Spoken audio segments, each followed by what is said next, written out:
बताओ क्या करना है। सबसे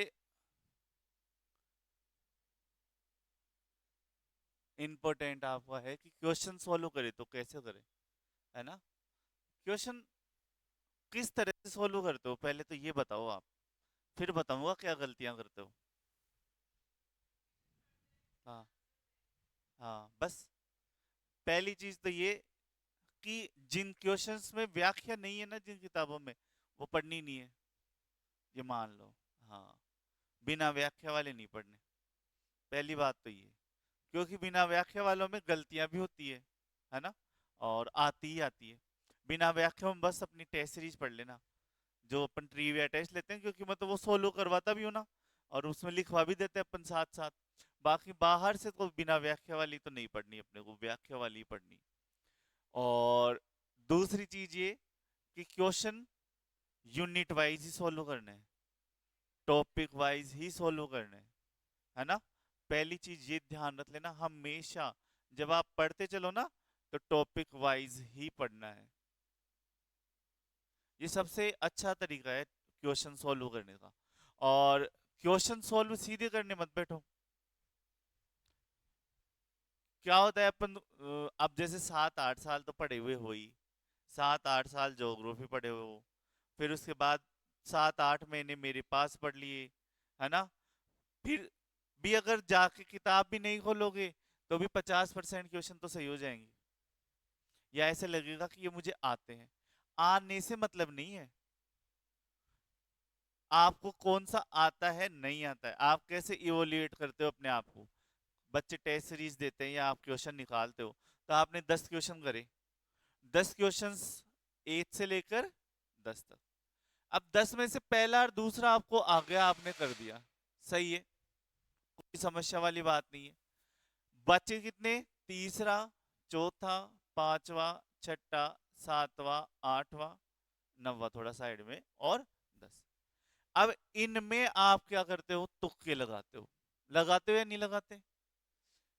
कंटेस्ट कौन सा याद है, ये तो आपको पता ही नहीं है। आप इनमें क्या करते हैं? तुक्के लगाते हैं। और तुक्के लगाने के बाद मान लिया कि तीसरा गलत हो गया, चौथा गलत हो गया, पांचवा, छठा, सातवां सही हो गया, ये गलत हो गया, सही हो गया, ये गलत हो गया। और लास्ट में आप क्या सोच रहे हो? मेरे 6 क्वेश्चन सही हो गए, नेट हो जाएगी मेरी इस बार। यही तो गलतफहमी है। बात अपने आप को रियलाइज कराओ, अपने आप को सोचो कि आप तुक्के लगा के सही कर रहे हो, या वास्तव में वो क्वेश्चन आपको आता है। वास्तव में आने की क्या निशानी है? एक तो पहले क्वेश्चन पढ़ते ही वो समझ में आ जाए, क्वेश्चन समझ में आए। ऐसा नहीं कि उसमें दो शब्द है, बालू का स्तूप और ये, और फिर आपने तुक्का लगा दिया कि बालू का स्तूप से मिलता जुलता ये शब्द है, और ये आंसर हो गया। नहीं, वो क्वेश्चन समझ में आया या नहीं आया आपके, पहली चीज तो ये है। वो क्वेश्चन में पूछना क्या चाह रहा है, और वो क्वेश्चन कब समझ में आएगा? जब पढ़ा हुआ सा ढंग से रहेगा।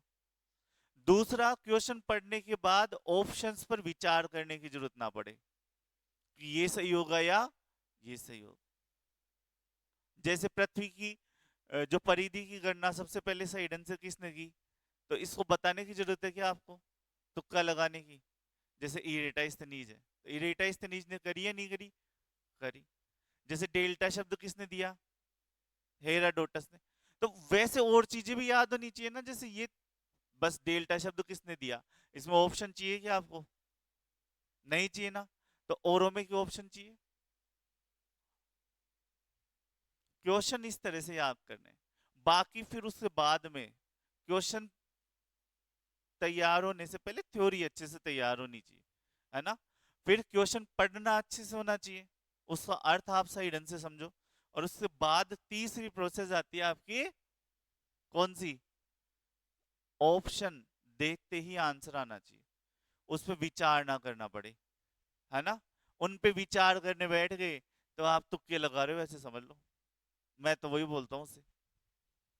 जब अपन ने विचार ही कर लिया कि ये होगा या ये होगा, और फिर आपने स्ट्रेटेजी बनाई, और उस स्ट्रेटेजी बना के आपने तुक्का लगा दिया, माना कि वो सही हो गया आपका, लेकिन वो एग्जाम में तो नहीं चलेगा, है ना। और एग्जाम में दोगे तो फिर आप बोलोगे सर मेरे टेस्ट में तो 60% आ रहे थे, है ना, लेकिन एग्जाम में मेरे मेरे पास क्यों नहीं हुआ। तो कारण पता चल गया ना क्यों नहीं होते बच्चे पास, है ना। और क्यों बच्चे ऐसे बोलते हैं कि सर 50% 60% तो बन जाते हैं, घर पे निकालते हैं तो क्वेश्चन सही हो जाते हैं, है ना, घर पे निकालते हैं तो। लेकिन आप पूछते हो तब सही नहीं होते या एग्जाम में सही नहीं होते, उसका मेन कारण यही है ना। और फिर उसके बाद में भी बहुत से क्वेश्चन ऐसे होते हैं जो अपने को नहीं आते, है ना किताब में पढ़े हुए रहते हैं, ना अपने समझ में भी बैठते हैं। तो उनके लिए यही है कि उनको रट लो, है ना। और वैसा का वैसा क्वेश्चन एग्जाम में आए तो आप सीधा रटा हुआ ही और आंसर दे दो। उनके लिए सबसे अच्छा उपाय यही है। ठीक है।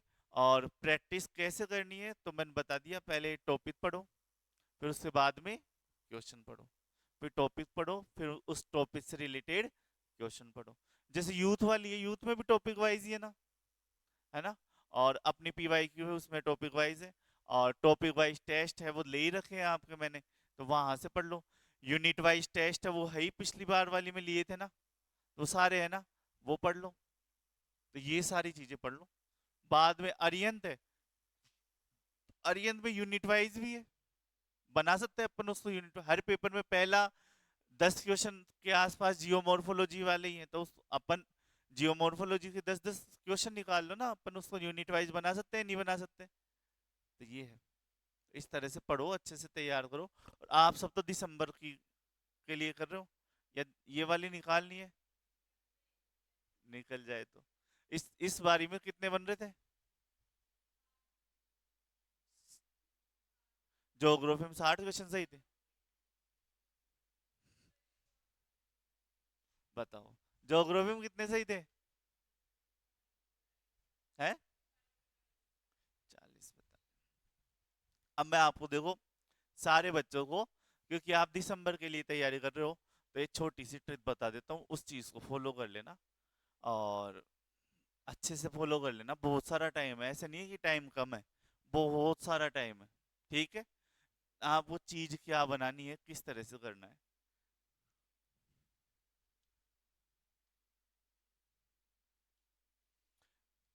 3 चीजें आपके पास या 4 चीजें आपके पास होनी चाहिए। पहली चीज है नोट्स, किताबों से पार नहीं पड़ती, नोट्स आपके पास होनी चाहिए, जो है मैंने दे रखे, बनाने की आवश्यकता नहीं है, उनको पढ़ लेना। और कितनी बार पढ़ लेना, कम से कम 5 बार, तो सारे नोट्स पढ़े हुए होनी चाहिए। और जो यूनिट बड़ी है, जो यूनिट हार्ड है, वो 5 से ज्यादा बार। अगर एग्रीकल्चर ज्योग्राफी को आप 5 बार पढ़ लोगे तो वो रट जाएगी, मुझे पता है। राजनीति भूगोल को 5 बार पढ़ लोगे तो वो रट जाएगी, रटेगी या नहीं रटेगी, है ना। तो ये कुछ छोटी छोटी यूनिट्स है, कुछ सीधी सीधी यूनिट्स है, जिनको 5-6 बार पढ़ लोगे तो वो मुझ जमानी याद हो जाएगी। लेकिन जैसे भारत का भूगोल 5 बार या 10 बार पढ़ लो तो भी याद नहीं रहेगी, एक दो स्थान तो भूल ही जाओगे, है ना। तो उनको थोड़ा सा ज्यादा पढ़ लेना, है ना। ये है। फिर उसके बाद आपके आते हैं,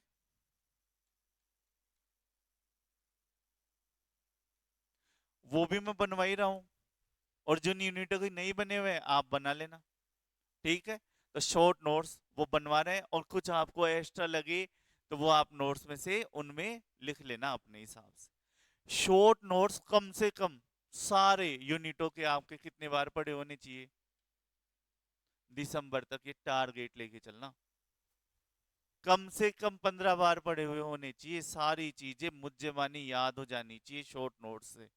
समझ गए। और ये गारंटी से बोल रहा हूँ, 5 बार ये पढ़ लेना और शॉर्ट नोट्स 15 बार पढ़ लेना। और फिर अगर एग्जाम में एक भी क्वेश्चन आपका बिना पढ़ा हुआ आ जाए, और आपको 4 ऑप्शन भी पढ़ने की जरूरत पड़ जाए, तो मुझे बोल देना। समझ गए। पर ये इन दोनों चीजों में एक जो मेन बात है जो आपको ध्यान रखनी है, वो मेन बात ये है, ऐसा नहीं कि आज मैंने एग्रीकल्चर ज्योग्राफी आज पढ़ी, जैसे आज कितनी तारीख हो गई, 8-8 हो गई क्या, है ना। और दोबारा एग्रीकल्चर ज्योग्राफी में पढ़ रहा हूँ, कब,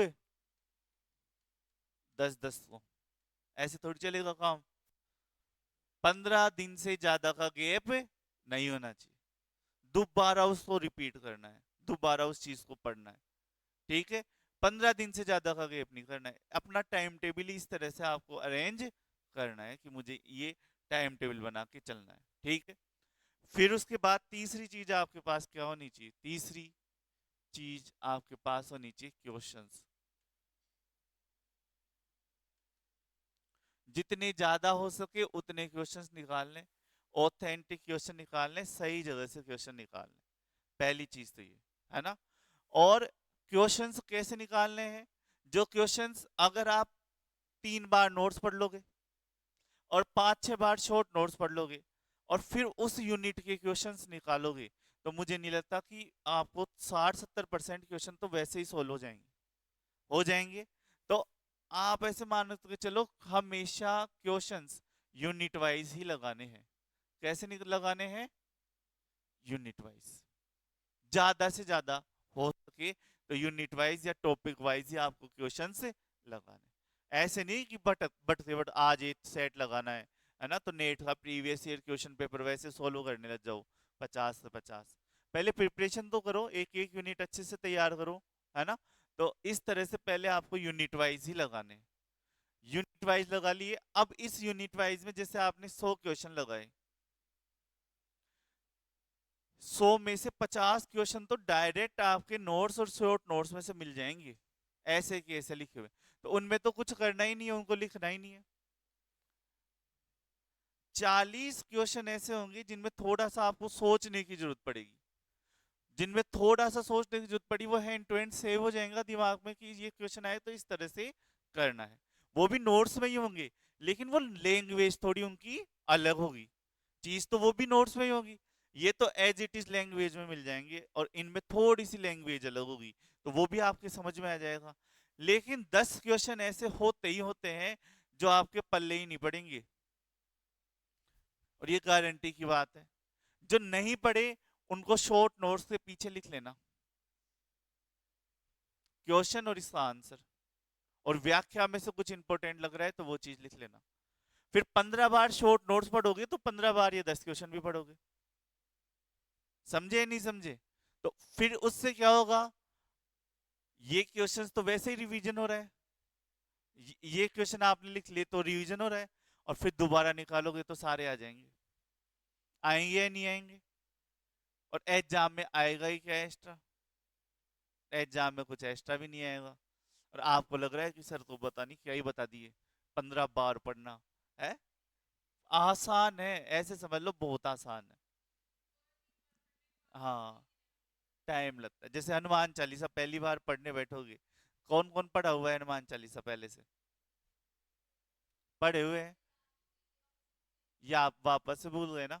तो पहली बार जब पढ़ने बैठे होंगे तो 10 मिनट लगा दिए होंगे, और जब जैसे जैसे धीरे धीरे याद होने लगी वैसे वैसे क्या हो गया, अब तो 1 मिनट के अंदर अंदर हो जाती है पूरी। क्या? क्यों हो जाती है इतनी आसानी से पूरी, इतनी जल्दी पूरी? क्योंकि वो याद हो गई। वैसे ही जब पहली बार नोट्स पढ़ने बैठोगे ना, पहली बार फर्स्ट टाइम, तो आपका पहली बार तो होता ही नहीं है, क्योंकि पहली बार तो मैं पूरे नोट्स बोर्ड पे समझा देता हूँ एक एक लाइन, और अंडरलाइन भी आप यहीं पे कर लेते हो, और शॉर्ट नोट्स भी यहीं बना लेते हो। तो आपका जो मैक्सिमम टाइम लगना था वो तो लगता ही नहीं है पहली बार पढ़ने में, नहीं लगता ना। फिर भी मैं मान लेता हूँ कि एक पेज पढ़ने में आपको कितने मिनट लग रहे हैं? 10 मिनट। कितने मिनट लग रहे हैं? 10 मिनट लग रहे हैं, है ना। तो अब अगर जियोमॉर्फोलॉजी में कितने पेज हैं? 150 पेज है। तो 150 पेज जियोमॉर्फोलॉजी में तो कितने मिनट लगे? 1500 मिनट। तो घंटे कितने हुए?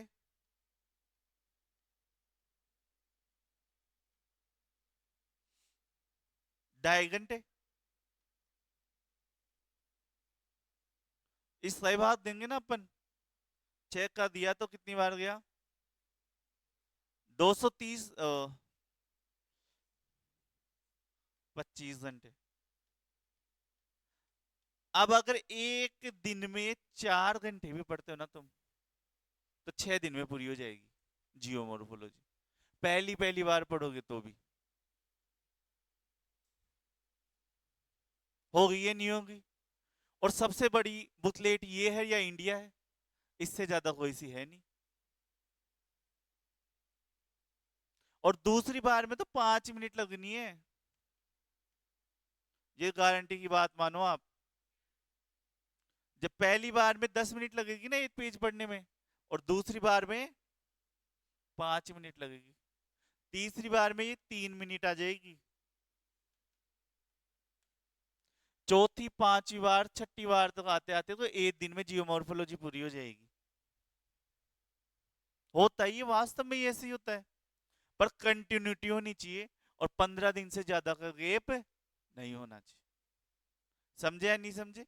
और अगर आप 4 घंटे के बजाय 5 घंटे 6 घंटे 7 घंटे पढ़ पाते हो, तो ये 3 दिन में हो जाएगी ना, और ये भी आसानी से धीरे धीरे कंप्लीट हो जाएगी।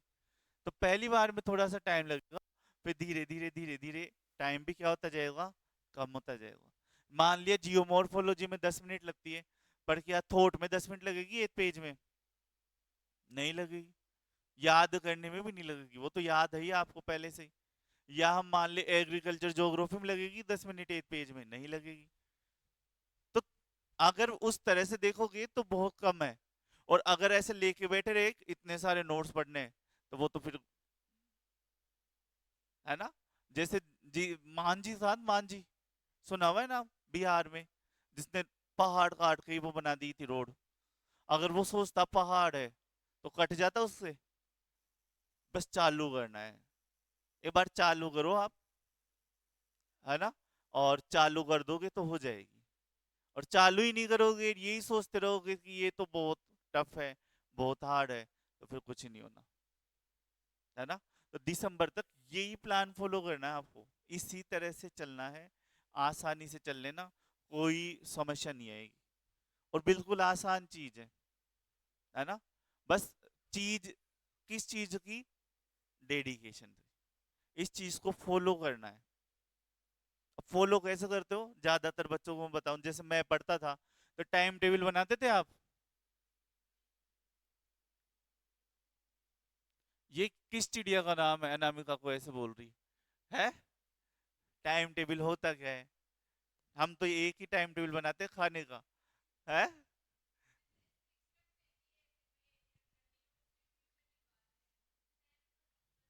हम्म। हाँ। आप बड़े हो गए। बताओ।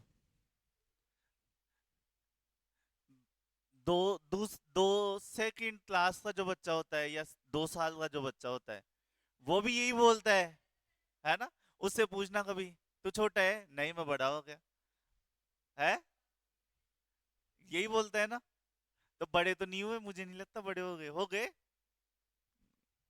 चलो तो टाइम टेबल कैसे बनाते हो? सिंपल सा मैं जो बनाता था ना, तो आपका भी सही है कि हाँ, एक फिक्स टाइम टेबल मत बनाओ कि इतने बजे उठना है इतने बजे सोना है ना? टाइम टेबल में पहले तो लिखो डेली का टारगेट। डेली टारगेट है क्या आपके, है ना? पहला लिखा कि 2 घंटे पढ़ना है।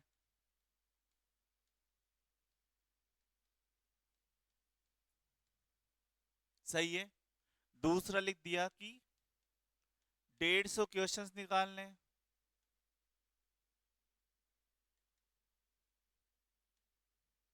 ठीक है। तीसरा चौथा, जैसे घूमने जाना है मॉर्निंग वॉक पे, जो भी आपको लिखना है वो आप लिस्ट बना लो। सही है। फिर उसके बाद में 3 चीजें आपको होनी चाहिए सामान्यतः, है ना?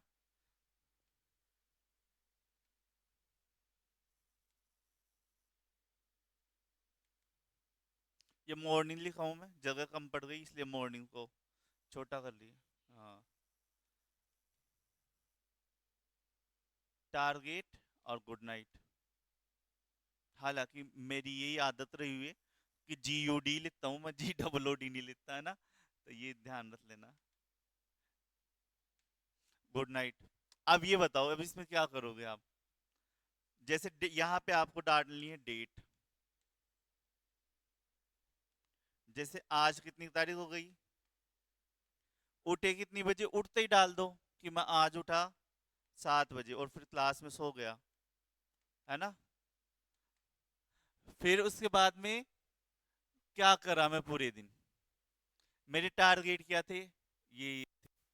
अब इन टारगेट में से क्या मेरा पहला टारगेट पूरा हो गया, क्या दूसरा पूरा हो गया, तीसरा हो गया।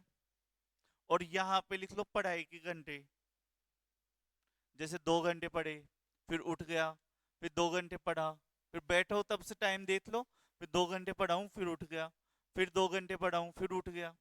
इस तरह से यहाँ पे पढ़ाई के घंटे आ जाएंगे और इधर आपके टारगेट आ जाएंगे जो आपने पूरे करे या नहीं करे। और फिर यहाँ पे लिख दो कि जब सोया, जब उस टाइम लिख दो कि इतनी बजे सोया। तो सोने और उठने के बीच में क्या आपने दिन में वो चीज करी जो आपके लिए जरूरी थी या नहीं थी। टारगेट लिखने है ना, फिर 2 घंटे पढ़ना है या 4 घंटे पढ़ना है, ठीक है। इस तरह से ये चीज जरूरी है और अभी से फॉलो करना चालू कर देना। अभी से अपना टारगेट बना लो, अभी से अपना लक्ष्य बना लो कि ये चीजें तो मुझे करनी ही है दिन में, है ना। और जब तक सोना नहीं है जब तक वो पूरा नहीं होना। पहला दिन जाएगा, फिर पता चलेगा कि 4 टारगेट मैंने लिए थे, एक ही पूरा करा है, दिन खराब करा है। दूसरा दिन भरना, तीसरे दिन चौथे दिन अपने आप पे ही गुस्सा आने लग जाएगा। और नहीं आ रहा है तो जिंदगी और भी अच्छी है आपकी, है ना। अगर आपने जो टारगेट लिए हैं और वो पूरा होने पर भी गुस्सा नहीं आ रहा तो फिर क्या ही हो सकता है आपके साथ, है ना। एक तो ये चीज, दूसरी, और एक लास्ट टाइम पे जैसे 2 महीने बचते हैं या 1 महीने बचते हैं ना, उस टाइम पे टाइम टेबल और बनता है ना। वो टाइम टेबल ऐसे बनता है जैसे हमने डेट डाली, पहले ही बना, पता चल जाएगा जैसे आपकी 27 दिसंबर की एग्जाम है ना, तो उसको ध्यान में रखते रखते अपन नवंबर से या 20 नवंबर से हम चालू कर, है ना। तो डेट मैंने डाली क्या, 20/11। अब 20/11 को मैंने डेट डाली, तो मैंने यहाँ पे जियोमॉर्फोलॉजी पढ़नी है ना। और उसके साथ साथ मुझे एक छोटी यूनिट पढ़नी है, जैसे मुझे इकोनॉमिक ज्योग्राफी पढ़नी है। जियोमॉर्फोलॉजी आधी हो जाएगी और इकोनॉमिक पूरी हो जाएगी, सही है ना। दूसरे दिन जैसे 21/11 को क्या करना है, उसमें शॉर्ट नोट्स आ जाएंगे, क्वेश्चंस आ जाएंगे, सारी चीजें आ जाएगी, ठीक है। इस दिन भी मुझे जियोमॉर्फोलॉजी पढ़नी है, अब तो पूरी हो जाएगी ना जियोमॉर्फोलॉजी। इससे पहले आप पढ़ चुके हो 3-4 बार तो पूरी हो ही जाएगी, और नहीं पढ़ चुके तो फिर ये टाइम टेबल आपको कोई काम का नहीं है। अगर ये टाइम टेबल, ये चीजें फॉलो हो रही है ना, तो ये टाइम टेबल काम देगा, नहीं तो ये टाइम टेबल आपके लिए कोई काम का नहीं है। तो जियोमॉर्फोलॉजी के साथ आपको एग्रीकल्चर पढ़ लो, एग्रीकल्चर बड़ी लग रही है तो कोई बात नहीं है। फिर 22 को अपन जाते हैं तो क्लाइमेट पढ़ लिया और उसके साथ एग्रीकल्चर और दोबारा से पढ़ लिया, सही है ना। इस तरह से पढ़नी है सारी चीजें, टाइम टेबल पहले ही बना लो, 23 को ये पढ़ना है तो 23 को भी क्लाइमेट पढ़ लिया और उसके साथ इंडस्ट्री पढ़ लिया। 24 को क्या पढ़ोगे, ओशियन, और उसके साथ क्या पढ़ोगे, ट्रांसपोर्ट। ये तो हो जाएगी दोनों एक ही दिन में। फिर उसके बाद में 25 को क्या पढ़ोगे, जैसे एनवायरमेंट, और उसके साथ क्या पढ़ोगे, रीजनल। इस तरह से पूरा टाइम टेबल सेट कर लो, और ये तभी होगा जब वो ये सारी यूनिट 3-4 बार पहले से पढ़ी हुई होगी। नवंबर तक 3-4 बार सारी यूनिट अच्छे से पढ़ी हो, क्वेश्चंस अच्छे से निकले हो, शॉर्ट नोट सबके बने हो, तब ये जाके काम करेगा। और अगर ये बना लिया और नहीं बने तो कोई बात नहीं, मैं बना दूंगा नवंबर में, आप अपने हिसाब से आप बना लेना। अगर आपसे नहीं बन रहा तो मैं बना के दे दूंगा, सबका अलग से पूछ पूछ के कि तेरे से आपसे दिन में कितने पेज पढ़े जाते हैं, उस हिसाब से बना के मैं दे दूंगा। लेकिन अगर ये टाइम टेबल आपने जो सारा काम कर लिया और ये टाइम टेबल फॉलो कर लिया, क्योंकि इस 20 नवंबर से लेकर दिसंबर लास्ट तक जब आपकी एग्जाम होगी, उसमें ये मान के चलो इस टाइम टेबल को इस तरह से बनाना है कि 4 से 5 बार रिवीजन हो जाए। और अगर इस चीज को सही ढंग से फॉलो कर लिया, फिर जेआरएफ कोई रोक नहीं सकता आपकी। ये कंटेस्ट मान लो, क्योंकि मैं ये तरीका कम से कम भी 15-20 लोगों पे तो आजमाया हुआ है, और उन सबकी जेआरएफ हुई है ना। कम से कम नेट तो हुई है, और नेट तो पता नहीं कितने की हुई है। तो ट्रस्टेड फॉर्मूला है मेरी तरफ से, और मेरी खुद की भी इसी से हुई है। बस दो ही चीजें फॉलो करता था, दो ही टाइम टेबल बनाए मैंने। एक तो टारगेट, डेली टारगेट वाइज, और एक लास्ट में रिवीजन के हिसाब से, है ना। बस ये दो चीज फॉलो कर लेना, और अच्छे से फॉलो करना। अच्छे से फॉलो करने का मतलब जानते हो ना, प्रॉपर रूप से, सही ढंग से, ईमानदारी से, खुद की ईमानदारी होनी चाहिए उसमें। और अगर ये काम कर लोगे, तो फिर देखना आनंद आ जाएगा, पढ़ने में भी आएगा आनंद, है ना, और टाइम टेबल भी अच्छे से फॉलो होगा, और चीजें भी अच्छे से होगी, है ना। कर लोगे? समझ में आ गया क्या करना है, कैसे पढ़ना है? तो अपने को कुछ एक्स्ट्रा ऑर्डिनरी चीजें नहीं करनी, कुछ एक्स्ट्रा पढ़ना नहीं है, बस पढ़ना है वो तरीके से पढ़ना है।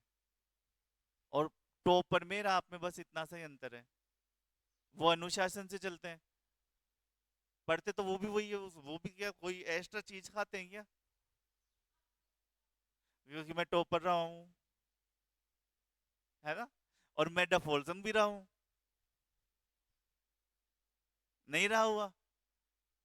हालांकि बीएससी मैथ थी, और हम 4 ही बच्चे थे जो पास हुए थे 110 के बैच में, लेकिन मैं अपने आप को इतना पढ़ने वाला नहीं मानता था स्टार्टिंग से, अभी भी नहीं मानता। और फिर ज्योग्राफी तो नए नए ही था ना मेरे लिए एमए में, फिर भी मैंने एमए के साथ निकाली है, तो कुछ ना कुछ तो मेहनत करी होगी एक्स्ट्रा, वो चीज है ना। और जेआरएफ निकाली थी तो टॉपर तो थे ही, 1% में तो थे ही। ये है, तो इस चीज पे ध्यान दो, अच्छे से ध्यान दो, और हो जाएगा, कोई नहीं, टेंशन वाली बात नहीं है। और पहले क्या हुआ है, मतलब कल भी क्या हुआ था, उससे भी कोई मतलब नहीं होना चाहिए। आगे किस दिशा में अपने आप को लेके जाना है, उससे मतलब होना चाहिए, है ना। और वही सबसे ज्यादा इंपॉर्टेंट होता है। जैसे फिजिकल ज्योग्राफी मुझे कितनी अच्छी आती है, इंडिया ज्योग्राफी कितनी अच्छी आती है, लेकिन एमए की एग्जाम में फिजिकल में ही सबसे कम नंबर आए थे मेरे, 42 नंबर आए थे फिजिकल में। मैं सोच रहा था यार ये क्या अनर्थ हो गया मेरे साथ, है ना। और जो थॉट आज तक नहीं आती, उसमें सबसे ज्यादा नंबर आए थे। तो वो चीज होती है कई बार, जैसे आप सबका रिजल्ट आया, ये तो आप सब भी ऐसे सोचते हो कि क्या हो गया ऐसे, है ना। तो उस चीज से परेशान होने की जरूरत नहीं है, रिवॉल्यूशन वाला लगा देना, है ना।